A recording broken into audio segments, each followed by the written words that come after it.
It's hard sometimes when people act like this is the best country in the world. There are forces in America that really try to keep people distracted, and it's sad. I don't like the sense of greed that is pretty much the particle that starts, every war in the world that the U.S. is involved in.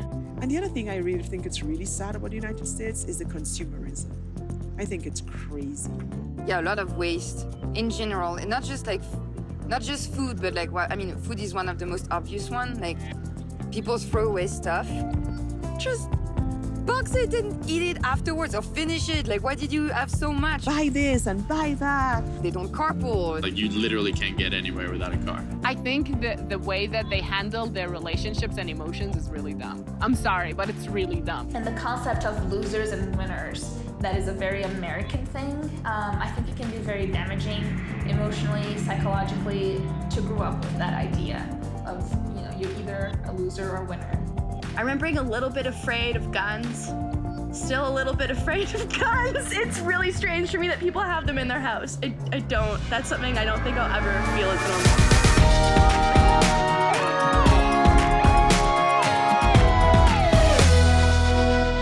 I'm not saying there's not any racism where I grew up, but I grew up in Toronto, and it's a big city. And coming here, I noticed that people who looked alike spent a lot of time together, and that was very strange for me. And I had heard about that. I'd heard that it was more segregated than where I'm from. I didn't think I knew how much that would bother me. People think the segregation is over, that racism is over, and that's definitely not the fact. And it's been 50 years that they've been fighting for it, and I don't think it's talked enough. And you start to learn about all of that messy history that is not really a part of history, but more like something that we don't really talk about, and then you come to realize how it operates right now, and then you come to realize things that you did not really recognize about the place and its people, and how sometimes it can be cold and distant. There is racism. I've gone to stores and see people follow me and in a store looking for something, or I'm waiting and somebody bypasses another, kind of ignores me and goes to somebody else. The other person happens to be, white. So I kind of notice those things. My sister-in-law, she actually took her hijab off. They live in Colorado Springs, and it's a more conservative town. And she doesn't feel comfortable wearing it there. So I think when it comes to being from Pakistan, being Muslim, being an immigrant, all those things, you do notice little microaggressions. Sometimes they're on a bigger scale, but you do notice them. And over time, they start to build up. The country can be so polarized, and it can be so divided on so many issues. And that's really what creates tension between people. I wish people here listened to each other more. I wish Americans sat down and said, I know that I have a different opinion from you, and politically what you believe in and what I believe in might not be the same, but I wish they just talked about it. You don't have to walk out of there being best friends, but just listen to each other. Several months ago, I had a birthday party. It was my birthday party, in which I invited 25 of my friends. My hope was that everyone would, kind of mingle and integrate, but it didn't happen. So a part of me was a little disappointed that didn't happen. But I think it's so important for people to realize, and I see this because of the way that my parents raised me, is that your culture and your religion, those are not the only two ways to connect with somebody. There's other ways to connect with people. I don't need to agree with you on everything, but it's important for me to understand. And I didn't realize how important that value is, to listen and understand to people's differences and just listen, until I got here and saw people who really don't want to listen to anybody who doesn't say exactly what they think. People aren't straight.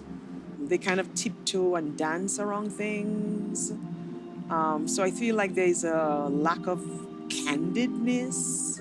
Americans are so emotionally distant and so stoic and so hell-bent on being practical to the point where it's suffocating how little they deal with emotions, that it just blows my mind. So I think that's the aspect that I miss, is having that close group of friends where You just send out one text to a group and say, let's meet in the building apartment, and in no time there are 7 people waiting for you. In the U.S., on the other hand, there's a lot of formality where you formally invite someone and they come over, versus back home, I could literally walk to my buddy's house, just going to their house. Where I come from, people know how to be happy with so little. Where they have a rich social life. Like you have friends, people visit you, It's not all great, there are challenges there too.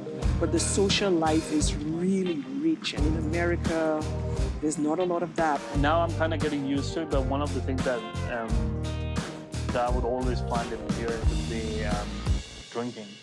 You have game nights, you have birthday parties, you have bachelor, you name it, and the only thing you do is just sit and drink.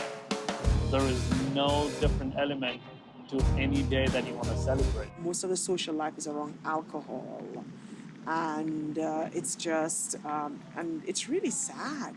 Like even I have an 18-year-old daughter, and so I was able to watch her go through high school on her friends. And I remember being in high school and just being able to hang out with my friends, and with girls or boys, we'd be laughing, joking, maybe having an ice cream. And what I'm noticing is these kids cannot have fun without alcohol. Like, wow. It's not weird from the standpoint that people are drinking. It's just weird from the standpoint that people are only drinking. I think we have so much materialism in America, and yet so little joy. So little joy. Coming from my culture, like our relationships are a lot more intimate. I am always so baffled by the way that Americans so much emphasize the independence to the point of like loneliness as a sickness almost, where it's like you need to be independent, where independent means that you never need anyone, that you don't cry yourself to sleep sometimes, that you don't grieve properly, that you pretend everything is cool and everything is fine. I don't get that. I think that's really crazy and counterproductive, and it's just a very unhealthy way to deal with one's life. The funniest thing is your doctor. India has 4 times as many people as America does, but you can still go see your doctor the same evening if you want to. And here, even if you have a cold or you have a fever, you have to call the doctor's office, and go see them in 3 weeks. That just doesn't make sense to me. I'm like, how is that possible? That just really riles me up. And they're like, oh, you can go to the ER. I'm like, I'm not dying. I have a fever. I would like some pills and not pay, a few $1,000s to go to the ER. Or even if I don't pay, my insurance company does, and then everyone's premiums go up, and then everyone fucking goes crazy. It's not better for us to have one rich person. It's better for us to have a bunch of healthy, happy people, rather than having one person make millions and billions of dollars and maybe you have a chance in the lottery. Or Americans sometimes seem like they're living in a lottery world where there's a chance they could make a lot of money. And if they don't, that sucks. Whereas where I'm from, it feels a little more like everyone's got a chance at doing pretty well. You might not win the lottery, but everyone's probably gonna do all right. The education system in France is really one of the best in the world. So coming and then seeing the public school in America and then the lack of funding in some schools, turns out that's falls in the rest of their life. So that lack of education is big, especially in the South where there's some very poor areas. I understood that education wasn't necessarily the strong suit of Americans, but it's surprising to see it firsthand. My first 3 years, I would always ask the perspective of Chicanos or of Latin Americans or slaves, all these things that are in my background. In US history and biology and all of these classes, I wasn't trying to be a rebel, but I would always just raise my hand and be like, what about this? And then everyone would go, ugh.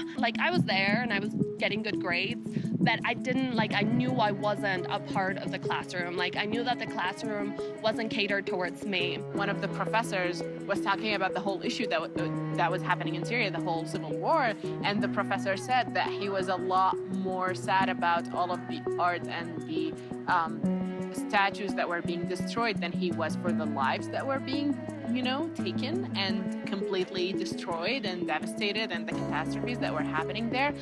And it was one of those moments where it's you have to take a deep breath and then yell at your friend because you can't yell at the professor. every time that I think of it, even as I talk about it right now, I just like something in me breaks, you know, where it's like I get so angry. And I think it says a lot about us as a Western community that we're so much more outraged by ISIS going and, you know, and putting explosions all over those historical places than we ever would care about the millions of refugees who are now stuck outside of their hometowns, and we're not really doing much to help them. It's in the media. Every day you wake up, if you look at the language that's used, it's around this idea that maybe somebody outside of the boundaries of this country is going to ruin everything for you. And to be honest, most people coming here really want to help and just be a part of something and share it. They're not here to, at least from my experience, to hurt or take away from anyone else. The kind of how inward-looking people in the United States are, looking not oriented towards what's happening in the world. I think that's really unfortunate. I love it here. But in order to love a place, you don't need to put down other things. You don't need to say that you're the best just because you really like it here. And that's something that frustrates me when people act like other countries or people from other places aren't as good as them or as valuable as they are just because it's different. It doesn't need to be a better and a best. We can just like what we like. If I were in Mexico, I would still have these conversations. I would people are like, oh, you people need to stick to your own country. If you don't like it here, go back. I'm from Germany, and I can tell you the 17,000 things that are messed up about Germany and about Mexico.